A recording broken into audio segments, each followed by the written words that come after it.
Hi, everybody. Good evening. My name is Todd Scholl. I'm the lead learner at the SCEA's Center for Educator Wellness and Learning. Thank you so much for being here tonight to talk about a really important topic, teacher contracts. And we know, those of you who are educators know, around this time of year, we have those contracts coming in that for the next upcoming school year that we either need to sign or not. And there's a lot of sometimes confusion around contracts. So we're going to try to clear up some of that confusion tonight, talk about contracts, talk about what we'd like to see in contracts in the future. But we want to make sure before we dive in that everybody understands that we're not giving legal advice tonight. There's no lawyers on our call tonight.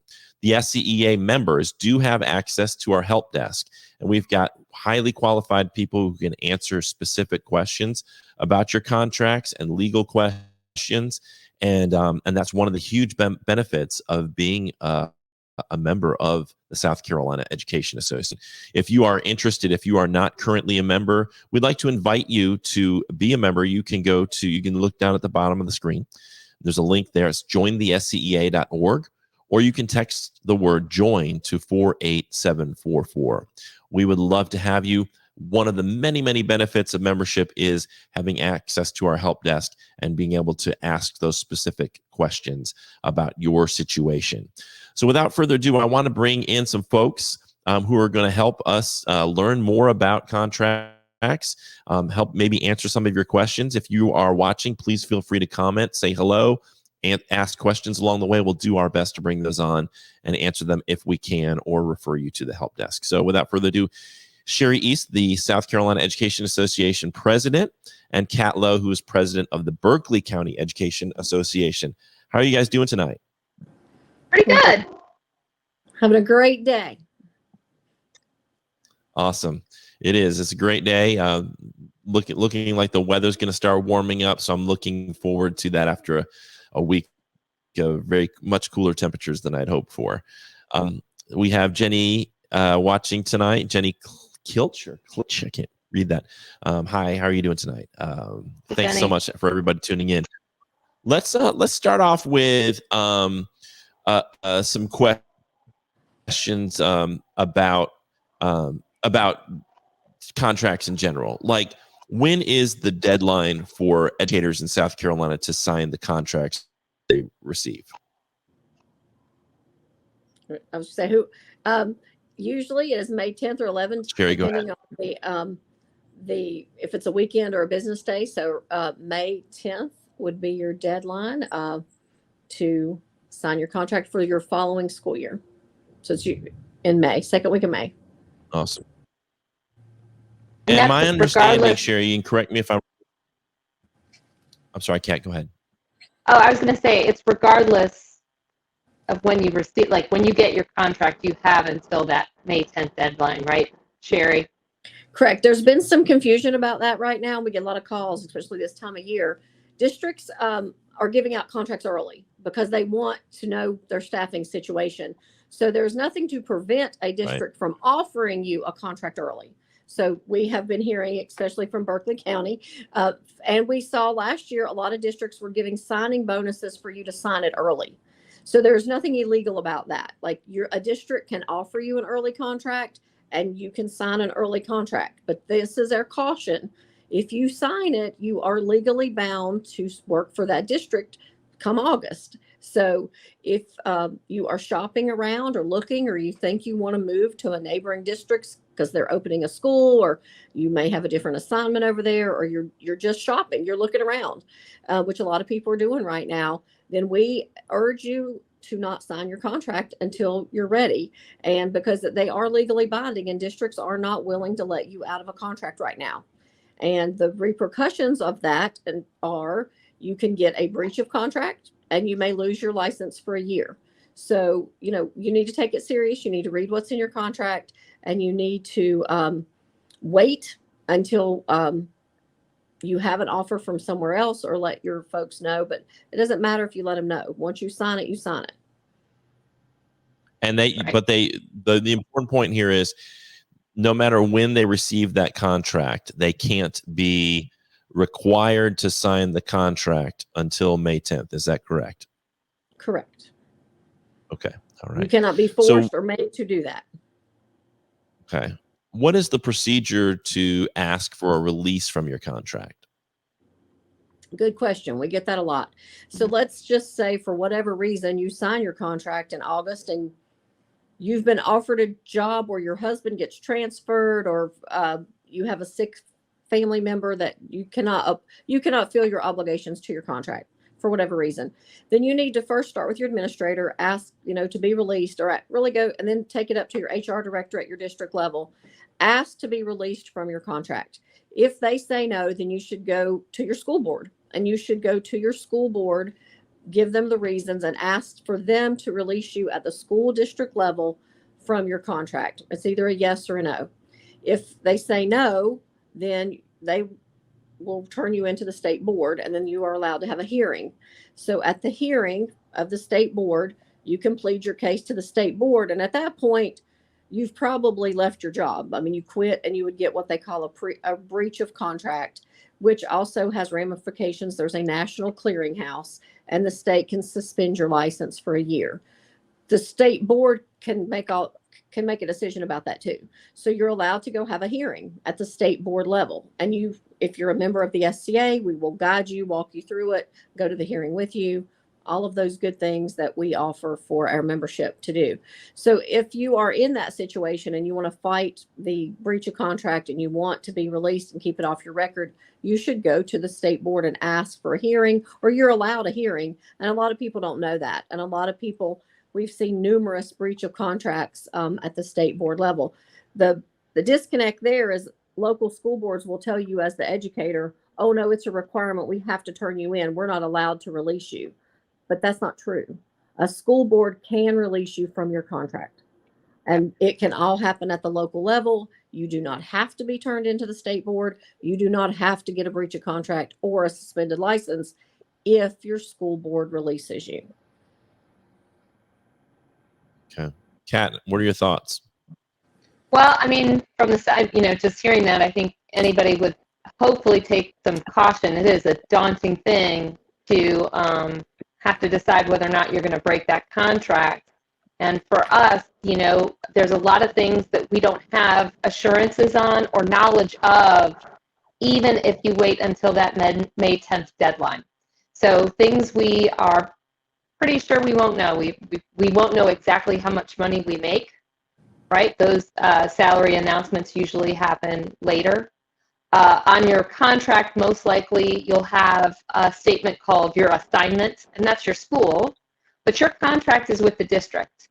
So most districts, and I have yet to see one that's different. So I do want to say the majority that I am aware of basically let it be known in the contract that they can move you schools. Like they can move you anywhere they need you. And if that should happen, that triggers that whole cascade of things that Sherry just talked about. And it's those lack of assurances, I think, that should really give people caution when they're looking at the type of contract that we have.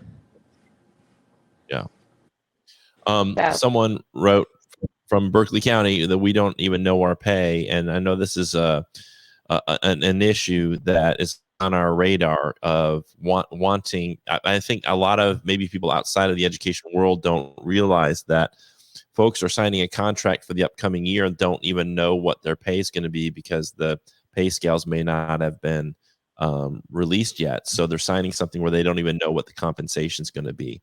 Can you talk about how we can advocate effectively to change that, Sherry? Well, that's one of the things that we are talking about. And actually, Representative Ray Felder has put in a bill. It hasn't made it to a hearing yet, that a teacher would have 10 days until the salary schedule is announced. Then a teacher could have a 10-day grace period after the salary schedule is announced, whether they want to stay or move to a different district or quit teaching altogether. So we have really had some positive conversations with our legislators. They absolutely, Kat was right, are unaware of what we sign. When you show them your contract, they're like, what? You sign this? And so it's a one-page document. It's very top heavy to the district. In my contract in Rock Hill, most of them have about the same language, but it also not only says we don't know what we're going to pay you, but should the state cut our funding or we can't pay you at the level we are, you agree to be furloughed or you take less pay. So we also sign, part of it says that. The other part that gets real tricky that we sign in Rock Hill, it just says you're assigned to Rock Hill School District. Sometimes, I mean, they can move you around. And in a place, Rock Hill was a city. It wouldn't be hard to drive across town. But if you're in a district such as Spartanburg or Charleston, you could get assigned and potentially have to drive an hour, hour and a half to get to a new work site location. That would be detrimental on someone's budget to drive, your time, your childcare. So all of these things should take into effect if a district should decide to move you. And sometimes that happens. We're not saying districts do this on purpose. Sometimes, the allotment of children needs a first grade teacher here. We've seen teachers move the first week of school. But again, when a district changes you like that, you should have some leeway to remove yourself from driving an hour and a half down the county to going to a neighboring district to teach. You're still teaching in the state of South Carolina. You're still providing services for children, but you're locked into that district. And like Kat mentioned, you can be assigned anywhere, anytime, due to whatever the district wants. So that's one of the things we would like to see, a grace period around that. The pay, your scheduling, there are lots of different things on it. The other duties as assigned. I've heard of teachers being assigned to put on a drama performance. Like, okay, you teach English, but we need a play this year, so we're going to assign you to do the school play. What? I wouldn't know how to do a school play. So we've seen things like that where it says other duties as assigned, that is open to lots of interpretation that we would like that language removed. Yeah, I mean, in Kat, the have end, you seen examples of that where? Yeah. Yeah, I think, about 4 years ago, I was, the other thing that the contract has, all the contracts have, is like a day count of how many days we need to be at school, and that seems pretty straightforward. Ours for regular teachers, 190 days, right? 180 days instruction, 10 days of professional development. But what that contract really doesn't talk about is the work, because we're not working 190 days. We are working significantly more than that, whether it be the hours before or after work, Saturday, Sundays, and summers. That work ends up being kind of the work that everybody reports as being, I'm overworked, I'm overloaded, and really what it comes down to is that contract is basically saying we're compensated for 190 days, but it's not 190 days of work, So like I said, about 4 years ago, I ran a little survey. We had about 1,300 teachers from around the state figure out about how many days outside of that contract that people are working, and it came out to be about 40 days. Now, this was before COVID, and I think just people kind of going through that exercise of figuring out how many extra days you really are working outside of our 190 instructional got to be at the school days. And that's embedded in the contract, And so when we talk to people, they usually say things like, summer's off, you get all this time off. But in the end, our contract doesn't reflect the workload.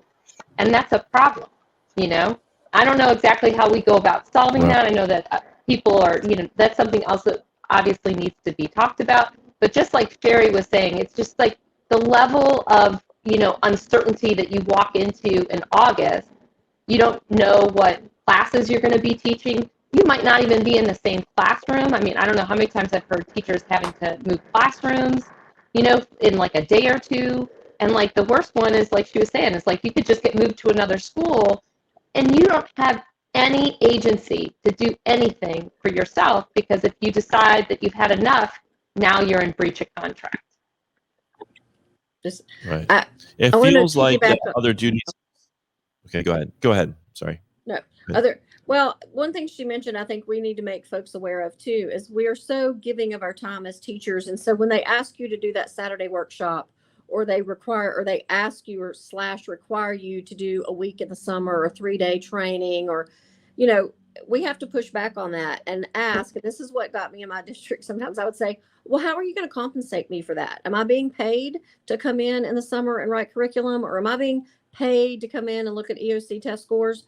And then it's like, well, what do you mean pay you? I'm like, well, if you're going to require me to work past my 190 days, you by law have to pay me. So I think we as educators need to start, it's one thing if you're home Sunday night grading papers, that's we can argue, did you have to do that at home or did you not? Yes, I think you do, but I can't argue that you have to be paid for that. But if you are being asked / required to come in over your 190 days of work, you have to be paid for that. And so you need to fill out a timesheet. You need to be compensated for that. And it's illegal if they don't compensate you for it. Now, it's insubordination if you don't show up. You need to show up, but we need to be brave, and we need to go in and ask and say, you required me to be here on Saturday to decorate for the prom, or you required me to show up and work the prom Saturday for 2 hours. I need to be compensated for my 2 hours. And when everybody at that school turns in a timesheet for working the prom, then you should go. Now, the big difference there is, were you voluntarily working the prom or were you required to go? So if there's anything over your 190 days, you have to be paid. Reminder, you have to be paid for that. So you need to ask for that. And we need to be better about, requesting that payment. Yeah. Yeah. Like, I think in the end, the first thing you really want to say to yourself is like, take a look at that contract, take a look at that 190 days and kind of audit yourself as to like how you've been parsing up your own time, right? Like Sherry was saying, like, every once in a while, like a Sunday, we're going to end up doing grading or planning.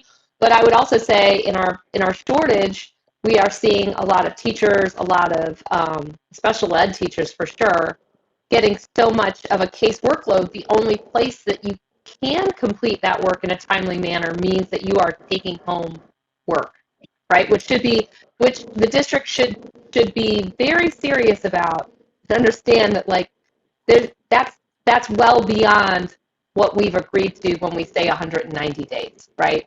So it feels like the other duties is assigned is this sort of catchphrase that allows then for exploitation to take place from place to place. And we certainly would hope that districts would not do that. But we hear from teachers all over that that is often used as a sort of an excuse to sort of pressure them into doing things beyond contracted hours. And I think it's really important for teachers to understand, well, that's one of the reasons why it's so important to be a part of a union at the SCEA, so that you can call us and get backing and get support to understand exactly where your rights start and end, so that if it's possible for you to push back, that you can.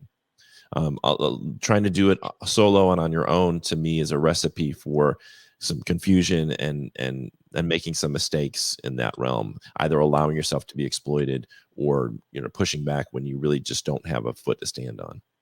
Yeah, if anything, I would say, like, and Sherry is always so gracious with her time, but probably the very first times I've ever got to talk to Sherry, we were meeting Bernie Sanders. It was like 2019, and it was like all the presidential guys were coming down, and Bernie gave me 2 seconds, and as people know me, I was like, "Do you want to see a teacher contract?"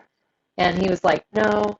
And I was like, I think he thought I was going to pull out a binder, but I just unfolded our one piece of paper. And I remember hearing Sherry behind me saying, like, and this is why we need the union. And it is like you can go out there and you can try and do it by yourself. I was trying to do it by myself for a long time. And absolutely everything, all the tools and help that I've gotten from the SCEA makes me feel like we're gonna change this contract. We're gonna have it better reflect what we need to have to attract and retain our teacher workforce. So it is very much being a part of this union. We some of the stories that I've heard when I started out as the president, I was like, why do we have a shortage? Why are people leaving the classroom? What's happening here?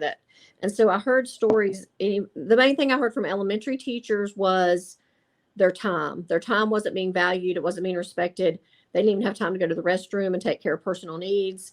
But one of the stories that stuck with me, and I used to carry around a box of Betty Crocker with me, and I still have it, in the new office, is she was calling me about something else, but she said, I have to go now because I have to go bake my required cupcakes.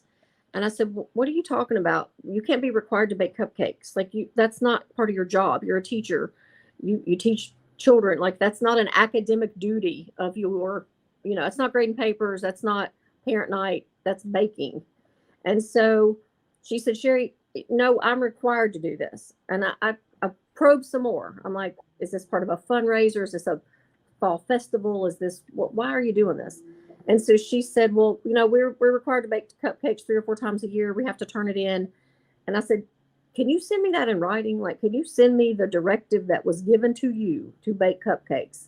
And she did. And not only on that email was it the cupcakes, it was the kind of cake mix to buy. And it was all the other things about baking cupcakes.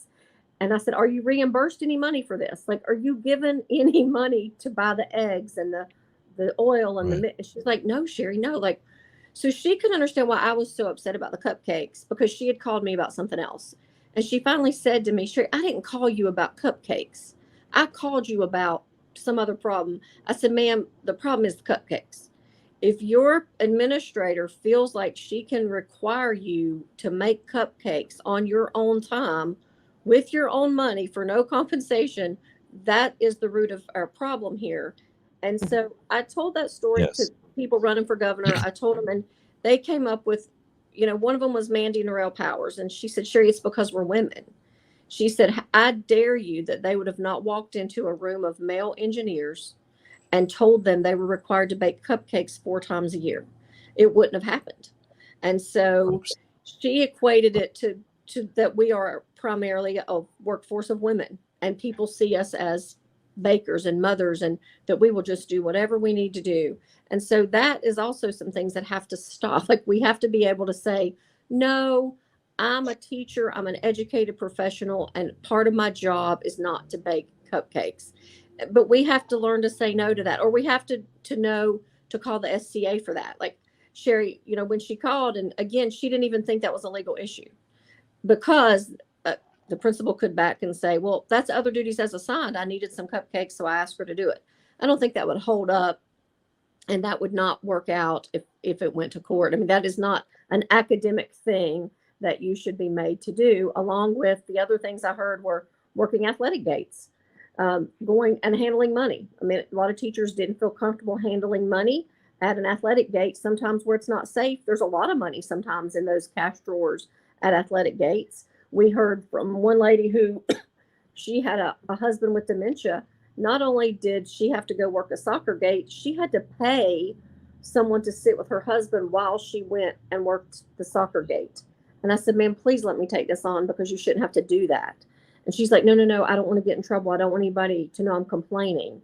I'm like, ma'am, this is why you're going to quit your job, is because you not only have taught middle school all day, now you have to go work the soccer gate. Right. Just because that's your requirement. So those are the kind of stories that we heard from elementary, middle, high school people. It was mainly discipline. It was disrespect with verbal and physical assaults, that there was no support for those kind of things that went on. And your contract could protect you. And one of the things that we've heard from many teachers is, it's hard to legislate respect. Well, make me a contract that shows me you respect me. Give me a contract that shows me I'm compensated for my work and my expertise. Give me a contract that protects my time and professionalism, and give me a contract that tells me what I'm doing every year. Or let me get out of it without breaching me in a national database, yeah, and suspending my license for a year. I mean, what...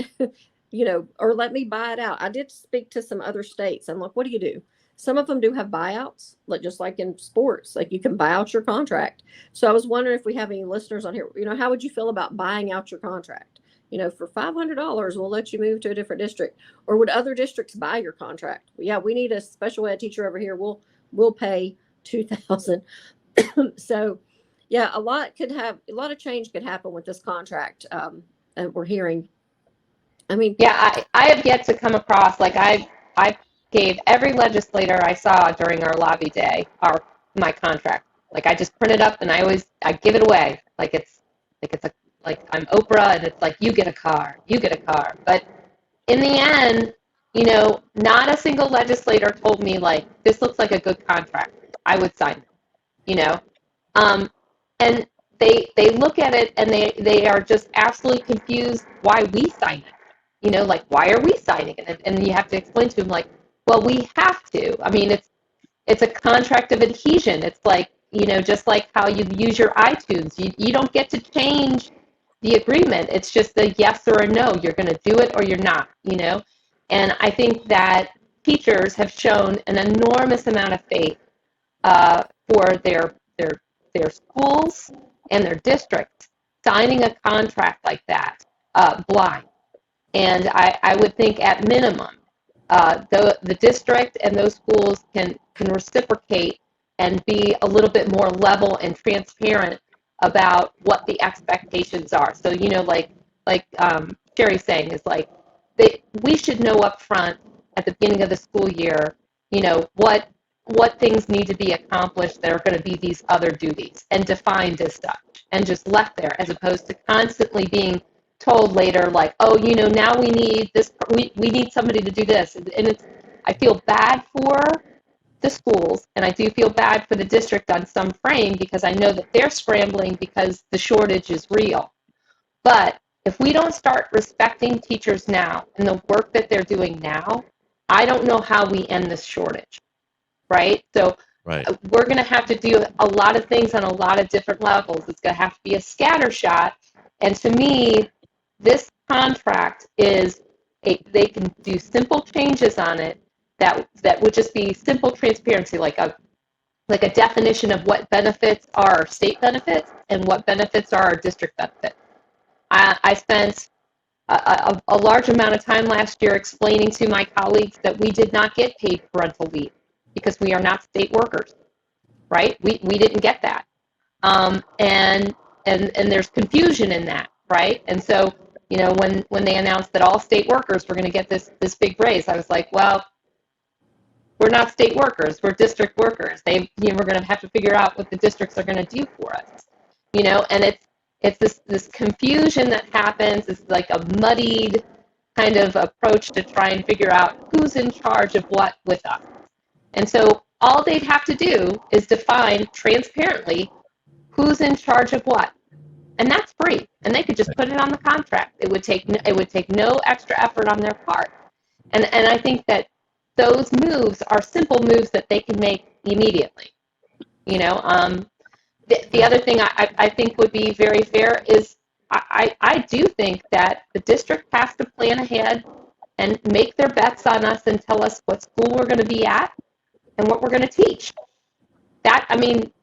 Before we leave, and when they change those things around, it actually changes the amount of work people have to do. Like, imagine if you're a third grade teacher and you find out sometime during the summer, like, you know what, you're teaching fourth grade now. Well, all your stuff's third grade. So now that 190 days of work that you're going to have to do is going to be that, plus figuring out what you're supposed to do for fourth grade. So when we don't take into consideration what is happening on the ground for the teachers when these change-ups happen, and giving them some sort of compensation, whether that's like a comp time or actual compensation or just letting them say no. If we can't have one of those three, what kind of job is this? I mean, it's no job that's professional. That's it. And I think there's a, I think Sherry made a point earlier that I think is really important for us to emphasize. And that is, I do think there is an element of patriarchy here that exists within the system because it is a 75% or so female profession. And I think what happens is, we get into the profession because we really love kids and we care about kids, but that love and care sometimes is exploited, and we're told, we're doing this for the kids. You got to make those cupcakes. This is about the kids. You need to be a team player. And there's an element of gaslighting that takes place with educators where they feel like, well, if I don't do this, maybe I'm hurting the kids, or I'm not helping my team, and somebody else is going to have to pick up the slack. And it creates a whole psychological framework where if you say no, then you're the outlier, the complainer, the one who's causing trouble, the one who's not being polite and friendly and or cooperative. And what we have to do is really encourage educators to not accept that framework and not accept that type of gaslighting, to be able to set boundaries and limits that are reasonable and to set expectations in return. But it's helpful if that's done collectively, so that you're not the only one in the building who's saying no and setting boundaries, that you have a group of people. And this is why we're encouraging people to join the SCEA, because then you're not alone. You can have other folks in your building, and you guys can get together to decide on what the collective action is going to be around these issues, so that you're not doing it in isolation, so that you have that sort of sense of encouragement and safety, that you've got a group of people that are there to have your back. And then you've got the SCEA, the entire SCEA behind you, and our legal team that you can ask for advice on these particular matters that come up. But it's we've got to, as a profession, if we don't do this, like you said, Todd Jake mentioned 9,200 departures this year, and Kat, you've referred to it as well. Just more and more teachers are going to leave the profession. Instead of quitting, let's get together and say no and set boundaries and reclaim our profession and demand the respect that we deserve. Sherry, I interrupted you. Yeah. Please feel free to share what your thoughts were. Yeah, those are perfect things. I just a couple notes that there is a confusion of when we're a state worker and when we're not a state worker. So we are a state worker because we have state health insurance and a retirement plan, but you are technically a local employee because you are employed by a local school district. So that's good for us in a lot of ways, because your contract can be a local thing. Your local school board has the right and power to do a lot of the things that we've talked about. They do not have to be legislated out of Columbia, which is a much harder lift. You can, but we don't have enough people that know how to go about going to your local school board and asking for these certain things. So we need to do better about that as well. And one thing that we hear a lot of is about your work days. I was never so aggravated when some folks called me from a district and said, Sherry, our grades are due before the work day. I was like, what? Why would you have exams? So this is a high school problem. High school people give exams, and then they have to grade them, and then they have to do their grades and do the average. But they weren't given but the work day fell after when the grades were due. And that's just a common sense thing. Like, why would you have exams and have the grades due before you gave the teachers their work day? Isn't that just a planning situation? You give an exam, you grade it, you need time as a high school teacher to get those grades put in the computer. So that was just poor planning on somebody's part, but that's something that could be handled at a school site too.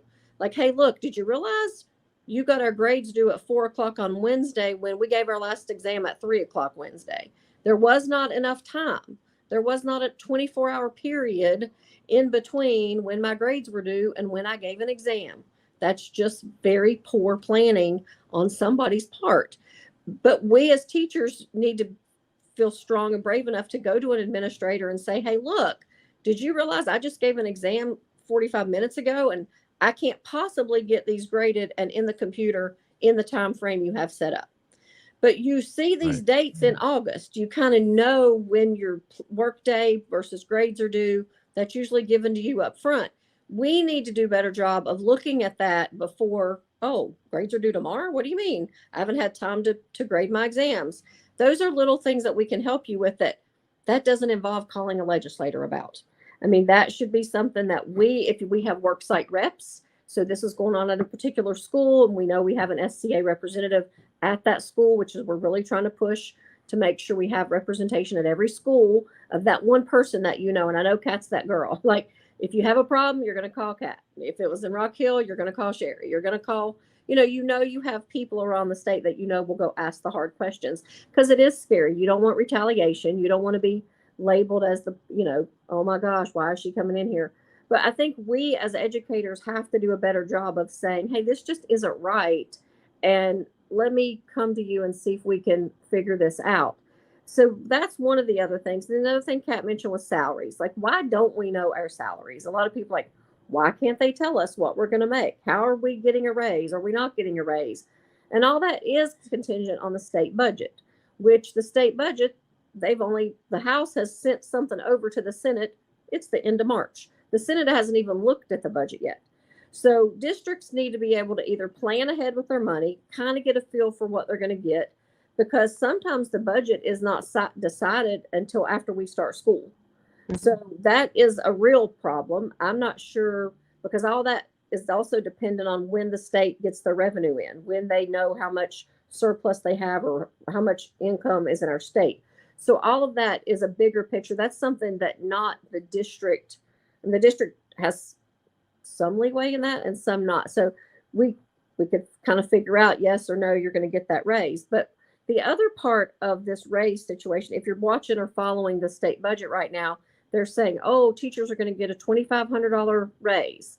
Well, that's deceptive, because you're not going to do that unless you're in one of the districts. They're going to try to bring the starting pay up to $42,500.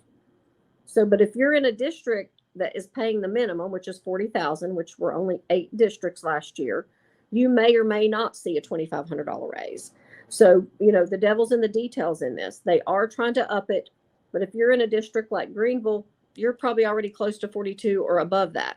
So you may not see anything unless the local figures out how to fund that raise. So it gets kind of complicated with this funding formula, with everything that's going on down here. So I just want to be mindful that when you hear they're proposing a $2,500 raise, that is not for everyone. And then I really don't like how people are kind of pitting the firefighters against the policemen.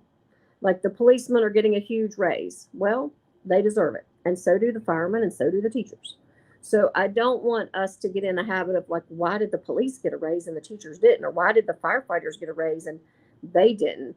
They also have shortages as well. I've talked to the firefighters association. They have about, I think, a 10 to 20% ratio shortage. And I think the police are like a 30% vacancy rate with them. So, let's not, we've all got troubles. We're all state workers. We all need to pull together and make sure the state is taking care of the people that take care of them. And that includes the teachers, the educators, the firefighters, and the police. So our state has it sitting on a surplus, sitting on money that unprecedented, we're doing great. Why can't we invest it in those 3 groups of people that work in our state to take care of our needs? So that's one thing I think we need to be mindful of, is how the budget works and how you put in a request to get money into your district and into your school. The other thing we hear from legislators is that you as educators need to go ask is, when we ask for money, they'll say, oh, well, your districts are sitting on so much reserve funds. Well, sure, they could give you a raise if they wanted to. They just don't want to. They want to keep that money in the bank. So you need to ask your district sometimes, how much money is in reserves for your district, how much needs to be in reserves, and why couldn't we use that money for teacher raises? And why aren't you? And just ask your district. They may have a good reason for that. They may not. But that would go with your contract and pay. I think in the end, what we really need to see is we need to see us in the actual conversation about what it means to figure out what the pay is going to be, right? I mean, if we don't know, all the way up until summertime, and our deadline to sign is May 10th, we should, in our districts, be hearing conversations about what they think the pay is going to be. So I think that this is a difference between like accuracy and precision, right? Accuracy is going to tell me within a window of, $2,000 or so of what you think you're going to be able to do. Precision is like, I understand you're not going to be able to tell me to the penny, right? And if we're not at least having those conversations of what we are accurately going to be paid, and we've seen where that can be successful. And in Charleston County right now, they've got a lot of conversations happening directly with teachers and their HR discussing what they need to see as compensation. Now, what comes out of that conversation, I don't know, but I think that is the right direction that all the districts need to be taking, where they're having honest, sincere, and very real conversations about pay. right? As opposed to just asking us to wait, and then, okay, now sign your contract, and then you guys get to find out later. Like, this should be an ongoing conversation of understanding that, of course, the district isn't going to know exactly what they're going to be able to do, but they should have a strategy of what they think they need to get accomplished here, and where everything falls, we fall with it. So we need to be a part of that conversation too. Yeah. I wish the legislatures would. I hope that they understand that Buc-ee's car wash managers make $125,000 per year. That's the starting salary. You can go check that out. A car wash manager at Buc-ee's is making 3 times the minimum salary that they're suggesting for educators. People preparing the next generation of South Carolinians are going to start off at a third of the salary of a car wash manager. And this goes back. So someone made the point I forgot who it was. Someone made the comment that, what you spend money on is what you value, and they're showing what they value with these salaries. And like Sherry's saying, when you only say you're going to raise the minimum to $2,500, if the district's already above that minimum, then it's not really a raise. And it does.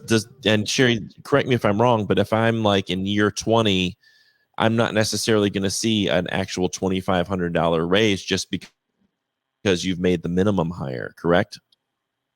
The way it was explained is that every cell in the pay schedule would get the $2,500, but only if you're at the starting pay. Remember that. So that's last year when they did that and raised it $4,000. We were all excited and jumping up and down. Oh, we're getting $4,000. Only 8 districts got $4,000. So those districts, I don't know who was between 40 and 42, but you are correct that the state, here's another kicker for you. The state only funds a step increase up to year 23. So anything above year 23 is never funded by the state. So if you are in a district that pays you a step increase after year 23, then your district has figured out a way to fund that locally, because the state is not reimbursing your district for any of that. So and it's all over the place. I ran the numbers on this last year. Some districts, and there seemed to be no rhyme or reason to it either, because my district, Rock Hill, which is considered a resource district, they stop at year 25. Right. So in my district, my last 2 or 3 years, I did not see a step increase at all. And so, I've worked 2 or 3 jobs. Advanced Auto Parts, I have to have them credit, 23 years there. So I would not see a raise anymore in Rock Hill until I retired. So my wages were stagnant there unless the state put in the money to do a percentage. So yes, so that is another thing we're trying to get changed, is to actually up the step increase allotment from the state to go past 23 years. Because you got a lot of years left. You've got 5 more to even retire. Right. So we've seen places like Jasper only does till 23. Beaufort goes to 31. So you see teachers in Jasper that would want to move over to Beaufort because they're padding their retirement. For one, it affects you day to day, but it's also going to impact your retirement money that you're going to bring home the last 7 years in a different district that's going to at least give you a step increase until year 30. So that is something else that's going on. And I don't know who I did this with the other day, but we figured out how much teachers make a day and hourly. Because you got to remember, you're doing 190, plus all your other stuff. But 190 gives teachers 6.5 or 7.5 hour day is about $210 a day. And so that ended up being $29.86 an hour is the way I had it figured out. And some people look at it that way, and when they're looking at it that way, they're like, oh, well, that's plenty of money. Like, teachers are making $29 an hour. That's doable. But when you look at other professionals with the same amount of degrees, it's not, so it's not.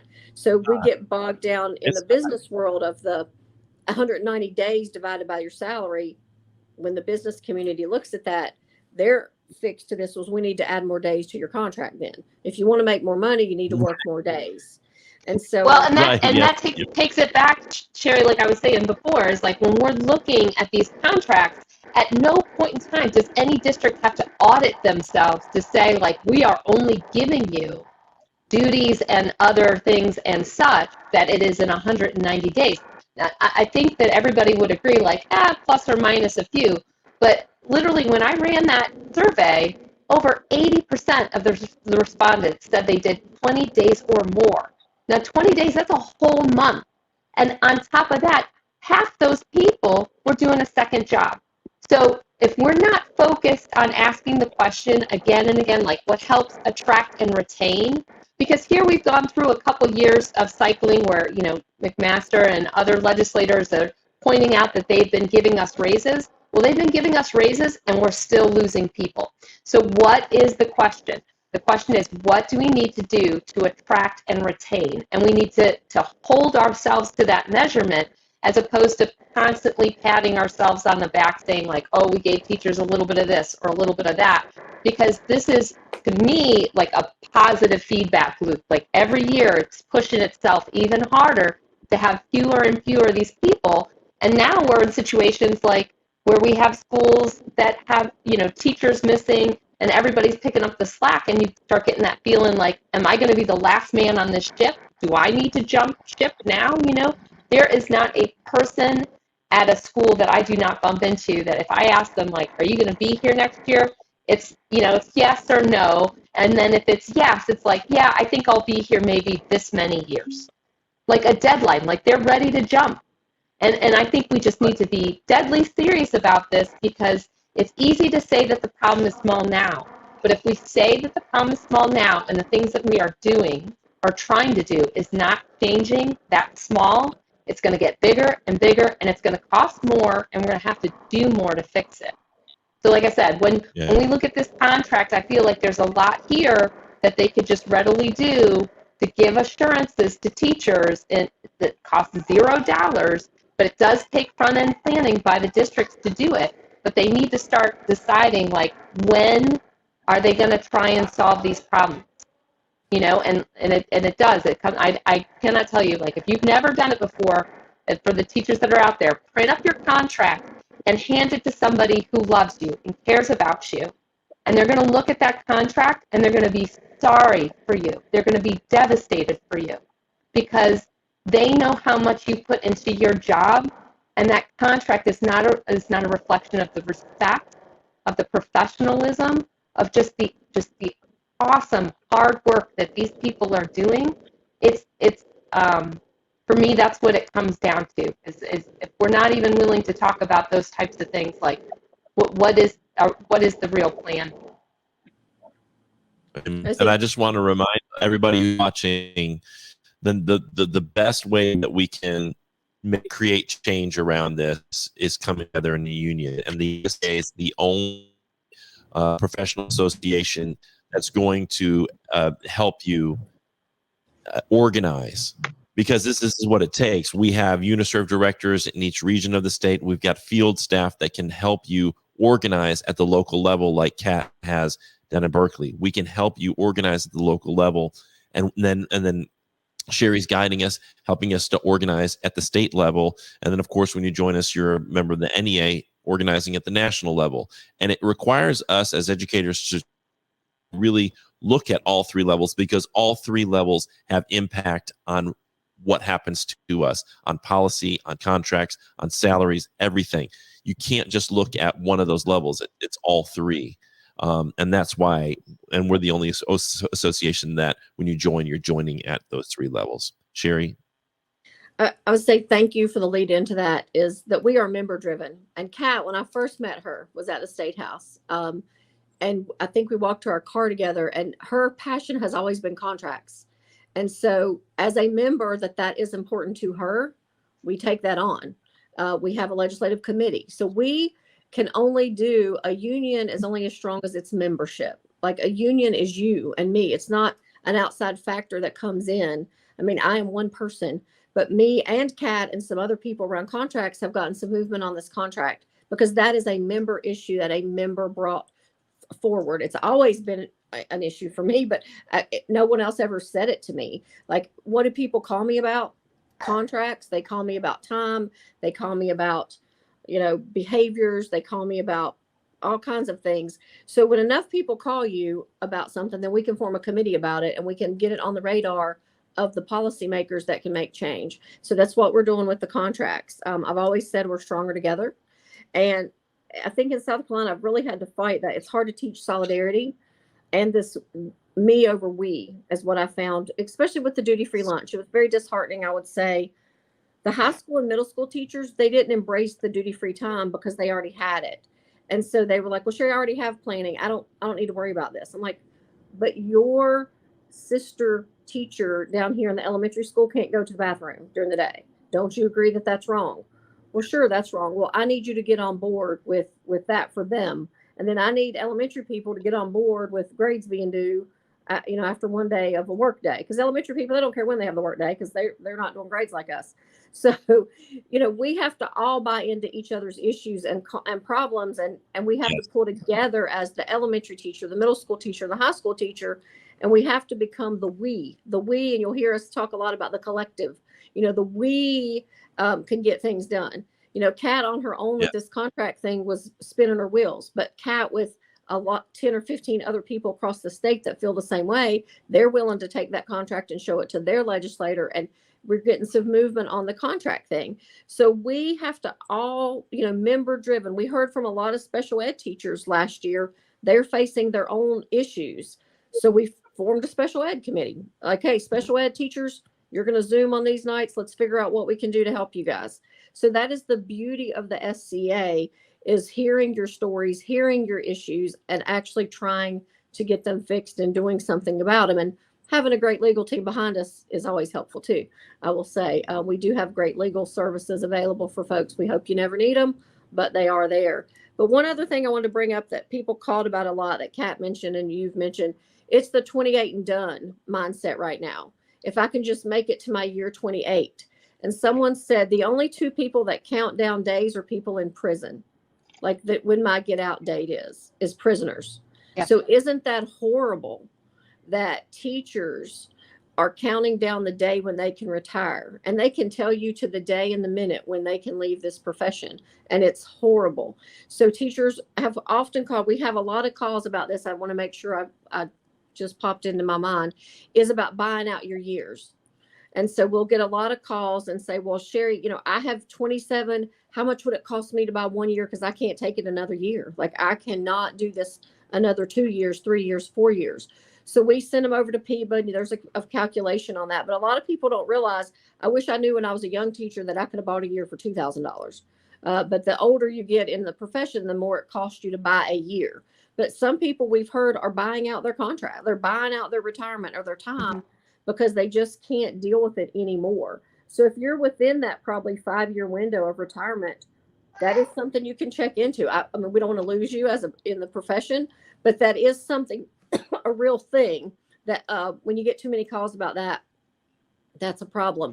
But it's called buying out your years. And in the state retirement system, you can do that. Now, it's pretty expensive.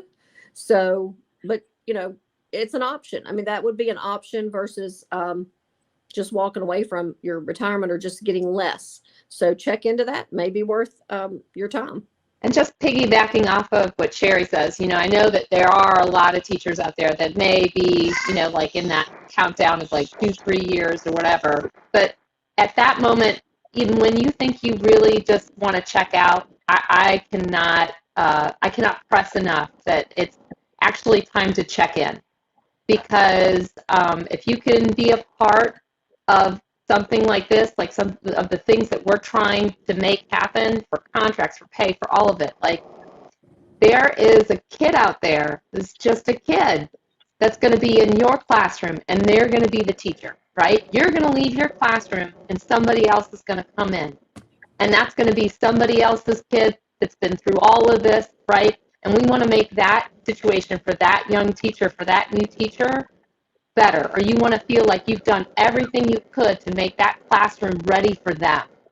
So like if you are having like your Angela Bassett moment where you're shoving things in the car and you're going to light it on fire and walk out with a cigarette, all I'm going to say is like, I hear you, I feel you, but let's make that classroom better than how you were when it was there. And And I know that that's kind of tough because you're kind of asking people that are, they have gone through the gauntlet, they have done all the work, but we just need a little bit more, and we need to have a little bit more, and we need it a little bit more all together now, and it's that all together that we really need to have, because, you hear Sherry talking about, people calling in as individuals, and that's what we hear from legislators to district people. They'll just be like, "Oh, well, Kat, that's just your thing," or, you're not talking for all the teachers.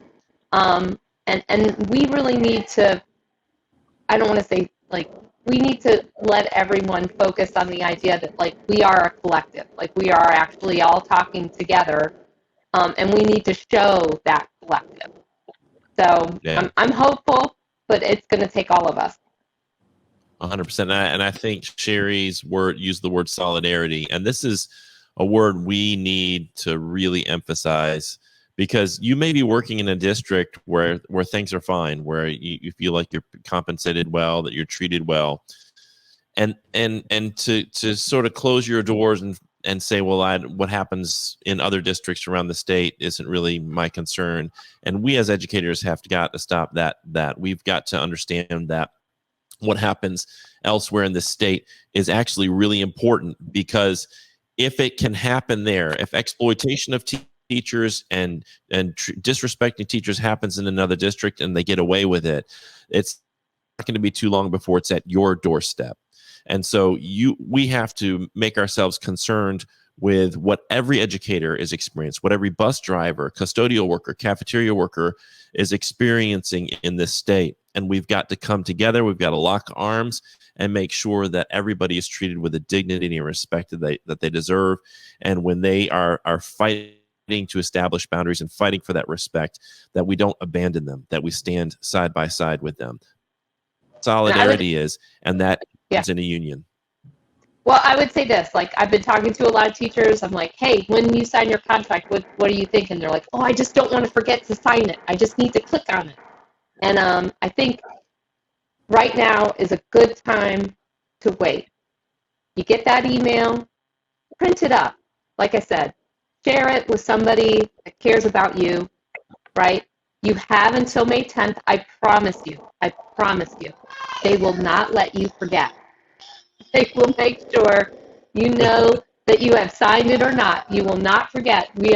Sometimes the teachers are the best students and their own worst enemy because of it. Because if you're not getting incentivized to sign it early, take the time and understand what you are signing before you sign it. And for us, it's going to be a click. It's not going to be a signature. So print it up, read through it, hand it to somebody who loves you, right?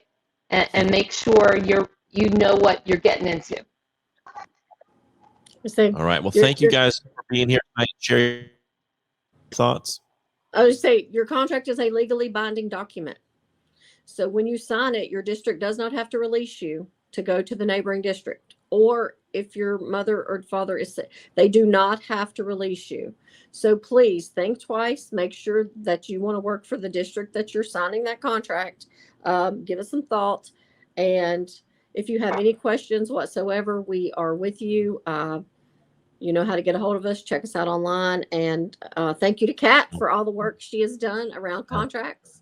And it's an important issue. And we're glad to have Kat on team, the SCEA. Absolutely.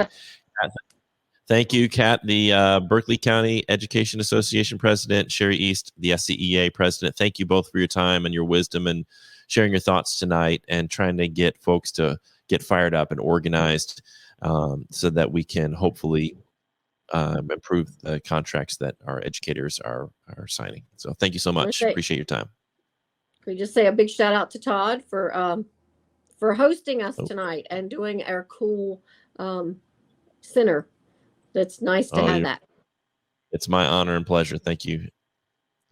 All right. That's Sherry East and Kat Lowe. Thanks to them. Thanks for everybody who tuned in. So many people tuned in tonight. It's too many to kind of go through, but thank you for tuning in. and commenting. We had tons and tons of comments and engagement tonight. I appreciate that. I want to remind everybody, if you're watching and you are not a member of the SCEA, we'd like to invite you into our movement. And you can do that at jointhescea.org. That's jointhescea.org. Just look at the bottom of your screen right now, or if you're on your cell phone, you can text the word join to 48744 and become a part of the movement that is rallying around our educators, not only around contracts, but around compensation, about working conditions. We are the only professional association that is a union, and we believe in the power of union. We believe we're very proud of our association with the National Education Association, the largest labor union in the United States. And you can be a part of the NEA, the SCEA, and your local association when you join us. And we invite you to do that and to use your voice and to help us lead and organize in your area at your work site. I want to remind everybody, this Thursday we will have another session. Ties in really well tonight with the content for tonight. Our very own Albert Jones, the talented and amazing Albert Jones, will be talking about your voice, our power, advocacy, and education. That's going to be Thursday night from 7 to 8 o'clock. Wherever you're watching now, it'll be available there. We are streaming now on multiple Facebook pages, and also on the SCEA's YouTube channel and the SCEA's Twitter channel. And on Cool's Facebook and Cool's Twitter channel as well. So please tune into that, and we'd love for your comments and questions as Albert talks to us about advocacy on Thursday evening. I hope you guys have a wonderful rest of your week. I want to thank again Kat Lowe and Sherry East for being a part of tonight's live stream, and thank you for all you do for the students of South Carolina. We are going to work hard together to improve the schools that you go into every day, because you deserve amazing schools, and your working conditions, our students' learning conditions, and our educators and our students deserve nothing but the best, and we wish you the best. So have a great evening, and we'll see you Thursday night. Bye-bye.